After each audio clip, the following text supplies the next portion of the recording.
We also have with us a budding author, Ms. Neha Hiranandani. Neha Hiranandani is a writer who lives between Mumbai and Dubai. Having worked for UNICEF and several development organizations across the world, she is deeply interested in creating access to quality education for children everywhere. She calls herself a global nomad who has lived in several countries across the world, and she currently commutes between Mumbai and Dubai. Many of her beliefs were shaped by her life as a student at Wellesley College and Harvard University. Her columns have appeared in the Indian Express, Huffington Post, NDTV, and Mould, amongst others. Her first book, The Girl Power, has been published by Scholastic India. Her forthcoming book on parenting in a digital age is due to be published by Penguin Random House in 2020. I request ma'am to kindly address the gathering.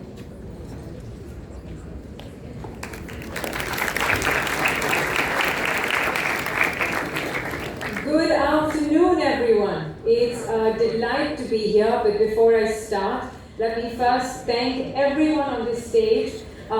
You know him as Dr. Niranjan Hiranandani. I know him as Dad. So thank you to him. Thank you to Professor Baba for her research, which has inspired so many of us across the years. So thank you for coming and addressing us today. And finally, thank you to your principal, to KC College's principal, Dr. Bagla. That applause says it all for her enthusiasm and her leadership in really putting this event together. So thank you. And finally, hello. And good afternoon to all of you. It's wonderful to see such a packed auditorium and such an enthusiastic audience. And I have to say that I think I've known a lot of KC students over the years. I've had friends and I've had family who have been to this glorious institution. And I was trying to think before I got here about, how do you describe a typical KC student, right? So I think here's what I came up with. I think you're bright. I think you're curious. I think you're motivated, and I know your principal's in the room, but I think you like to break some rules, right? So we'll talk about breaking rules and breaking the mold, all of that in a minute. But before we talk more about KC students, I want to take a minute to talk about students everywhere. And what's been happening with students all over the country. And I think it's important and it's relevant, and I'll tell you why. So I think what we see, I think we see a lot of student competition, right? We've all gone through the Indian education system. We're always, okay, who's come first, who's come second? We're used to competition. We're even used to inter-college competitions, like, let me see, I know you guys do Malhar and Is Mood Indigo still happening? Okay.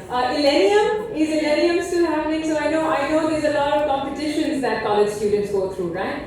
But I think for the first time, what we're seeing in India is students putting aside those differences and really speaking in a united voice.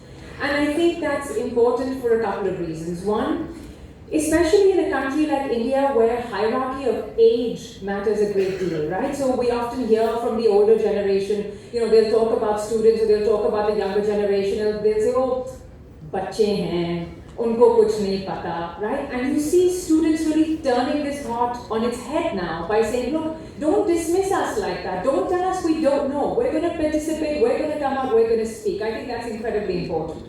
And here's the second stereotype that I think students have broken over the last couple of months. I don't know if you know this, and if you don't, then let me tell you a little secret. The stereotype about your generation is that you guys live with your nose in your phone, right? And your lives are between Instagram and TikTok, and you don't know what's happening in the world outside, and you're not engaged, and you don't care, and I think you guys have broken that, and I really mean it. I think by coming out and speaking, and it doesn't matter what side of the politics you're on, that's incidental, that doesn't matter. I think the fact that students are speaking and are engaged and are wanting to participate and really lead debate, I think that is incredible, and I think you guys have really done a fantastic job in breaking those stereotypes. So that's right, go ahead and give yourself a big round of applause. And like I said, it doesn't matter what your politics are, the point is you care, right? You're not just engaged in TikTok and Instagram, you guys care. You're out there really matters. So why is any of this relevant to girl power?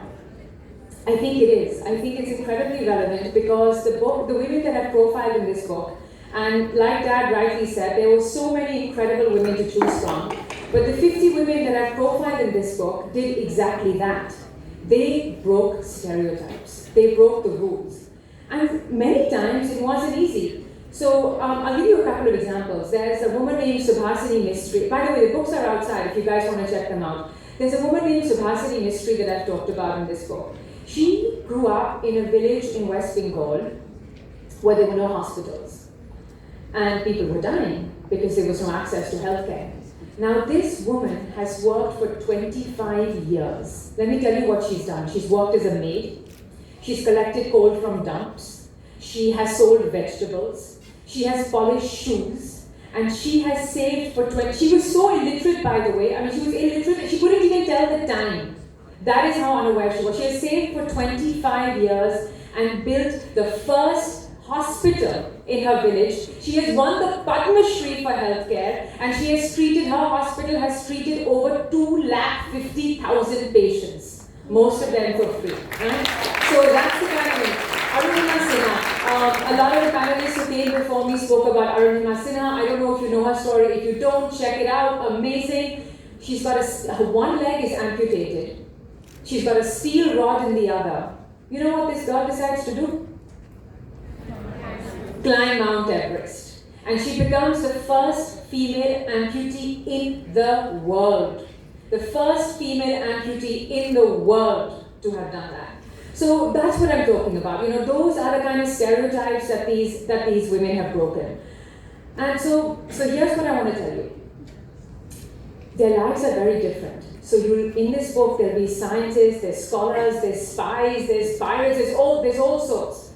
But across all of these 50 women, I thought hard about it, and I said, look, what are the 4 things, what are the key things that we can take away from their lives, right? If I had to distill it and almost give you sort of a rule book about how to break the rules. I know that sounds like a bit of an oxymoron, but if I had to give you a rule book about how to break the rules and how to break the mold, here are the 4 things that I would tell you. Number 1, you do you. Okay, I know that sounds very simple, but it's actually harder to do than anything else. Who knows what the population of India is? There you go, about 1.7 billion, right? We've got a lot of people. But just imagine, in all of these people, in all these billions of people in the country and in the world, there is only one you, right? There's only one person with your hair, your face, your laughter, and it stands to reason then, if there's only one you, there's also only one person with your exact dream. So why do you want to waste time living someone else's dream or living someone else's version of what it takes to be authentic? Number 1 rule, forget about what anyone else wants you to do. You do you. Okay? Second rule, you're never too old to try something new. Is there anyone here who plays an instrument? Anyone? What do you play? I play guitar. How long have you been playing it? 3 years. 3 years. What's your name? Ayush. Ayush. Okay. So we've got Ayush here, right? Ayush has been playing the guitar for 3 years, right? Ayush? Yes. Now just imagine you play the guitar for the next 50 years, okay? And you and I meet 50 years from now when you're about 70, let's say, about 68, okay. Doddering along, you've been playing the guitar all these years, and I say, Ayush, you've been playing the guitar all these years, fantastic, amazing. Tomorrow, can you play the violin? What do you think you'll say? Maybe, okay. Let's say Ayush says yes, okay? Because that's the spirit that I'm talking about. You're never too old to try something new. Another story I want to tell you from the book. There's a woman named Chandro Tomar. I don't know if any of you guys saw the movie. There was a movie that came out on this woman. She's also known as Revolver Dadi. For those of you who didn't, let me give you the quick version of her story. It's an incredible story. She's in her mid-60s and she decides to go to a firing range to accompany her granddaughter. She practices she shoots a few rounds just to give her granddaughter company. The target paper comes back, she's got bullseyes, right? And she says, okay, I'm going to start a new career. Her neighbors think she's absolutely cuckoo, right? They say you're absolutely crazy, you're a dadi, okay? Please go back to taking care of your grandchildren. There's no need for you to go around starting new careers in sharpshooting. This lady doesn't listen. She doesn't have the money to buy equipment, so she holds water jugs up for almost an hour to strengthen the muscles in her arm and her back. And she goes on to become the star. This is all in her 60s, okay? She's 65 at this point. Brand new career. She goes on to become the star of the Rural Olympics. She wins 30 national championships. And I have it on good authority that on most days, she can beat our national championships, our police officers in the firing range, right? And this is a dadi who starts sharpshooting at the age of 65. So rule number 2, no matter what, you're never too old to try something new. Let me tell you a little secret that you guys may not know about Dr. Neha J Hiranandani. You might know him as, you know him for his real estate, you know him for his colleges, but in his 60s, he has started learning the piano, right? And there you go. So he's a student all over again. He's taking piano lessons. And another testimony to, I promised myself I would not include examples of men when I'm talking about girl power, but that's okay. But another example of my rule number 2, which is you're never too old to try something new. Rule number 3. I've only got 4 rules, guys, don't worry. Rule number 3, keep on going. You remember when I said that, look, there's only one person with your face, your hair, your laugh, your dreams, so keep following that dream? Here's what I didn't tell you. Most likely, when you're off chasing that dream, more likely than not, you might fail. And you might fail once, and you might fail twice, thrice, 4 times. But it's what happens next that really matters. And I want to tell you one more story from the book. You've heard of P.V. Sindhu? Yeah. Right? So let me tell you maybe a couple of things that you didn't know about P.V. Sindhu. P.V. Sindhu started her day at 4:30 in the morning every single morning. She would practice for 7 hours, 7 days a week, 365 days a year, going through almost 1,000 shuttlecocks per session. It was tireless, it was back-breaking work. In fact, she broke her leg. She put her leg in a cast and went back to training. That's the kind of dedication this woman had. So even after all that dedication, getting up at 4:30, being at the court at 4:30 in the morning, hours and hours, days, weeks, years, months of practice, she finally gets to the Olympics. 2016, she's playing Carolina Marin, and in the final moments of that match, Sindhu loses. Right? I don't know if any of you remember what happened next, but Carolina, in her excitement, had thrown her racket on the floor. Sindhu gets up, walks across the court, picks up that racket, places it back, and leaves the court. And in that moment, even though Sindhu had won a silver in the Olympics, I think she won gold in many people's heart because what she showed was that even though I've lost, I respect myself, I respect my game, and I'm going to keep on going. She kept on going. Last year, she became the first woman in India to win the badminton world championship. Right? So that's my rule number 3. Even though you're trying hard, you're giving it all you've got, you're being a champion, you're out there, you're working hard, you might fail. But you gotta get up, you gotta keep on going. Remember Sindhu's story, respect yourself, respect your game, whatever your game may be, respect yourself, respect your game, and no matter what, just keep on going. And here's my final rule. Rule number 4. You guys might be a little old for Michael Jackson, so I'm wondering whether to change my title, but I'm going to say it anyway. There used to be an incredible song called Heal the World, right? You guys might have heard it, it's a classic. And the point of that whole thing was that, look, we all do things for ourselves, right? We all do things for ourselves, we all do things for our family, but get out there, do something for the world, do something for someone who can't do it for themselves. My final story. There's a woman named Geeta Sheshamani in the book. Let me tell you about Geeta. Geeta was driving in Delhi. Now I know we're in Bombay and you guys will say all bad things only happen in Delhi. But I'm from Delhi. But anyway, Geeta was driving in Delhi, and she saw something pretty horrible. She saw a bear cub, a sloth bear cub that was being dragged around by its snout.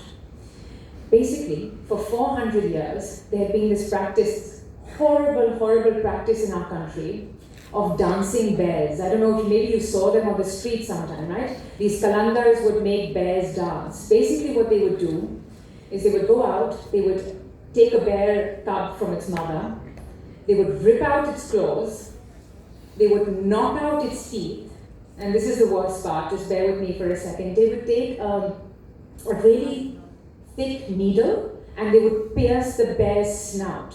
And then through that wound, they would put in a rope. And when the kalandar pulled on that rope, that bear would rise up and the kalandar would say, oh, look, my bear is dancing, taliya, paise do. But actually the bear wasn't dancing. It was only responding to that pain of the rope in its wound. So Geeta saw this and decided that she's going to end it. This practice had been going on in India for 400 years. The practice that she wanted to end wasn't only a cultural practice, it was an economic practice because the Kalandars have been inheriting these bears and inheriting these trade for generations. She has gone from Kalandar to Kalandar, found them an alternative source of livelihood, found them jobs, found them employment, and convinced each one of these men to give up their bears. She has done 628 rescues, and she ended the practice of bear dancing in India forever. So you will never again see a bear being treated that way by a Kalandar in the country, no matter which part of the country you go to ever again. And all of it was the effort of one woman, Geeta, who decided to heal the world, to do something for herself, to do something not just for herself, but for an animal that couldn't speak. So that's what I wanted to say. Those are my 4 rules for breaking the rules. Rule number 1, you do you. Rule number 2, Chandru Tomar's story, you're never too old to try something new. Rule number 3, Sindhu's story. No matter what, even if you fail, get up there, try again. And rule number 4, Geeta's story, heal the world. So thank you, KC College. You guys have been fantastic. I hope that, like I said, the students have been leading us and really becoming our sort of voice of debate and discussion all over the country. And I hope you guys will continue to break these kind of rules, not any other. I know Principal Bhavna is watching me. And I hope you guys will continue to break these rules, and in breaking these rules, may we build our country. Jai Hind. Thank you.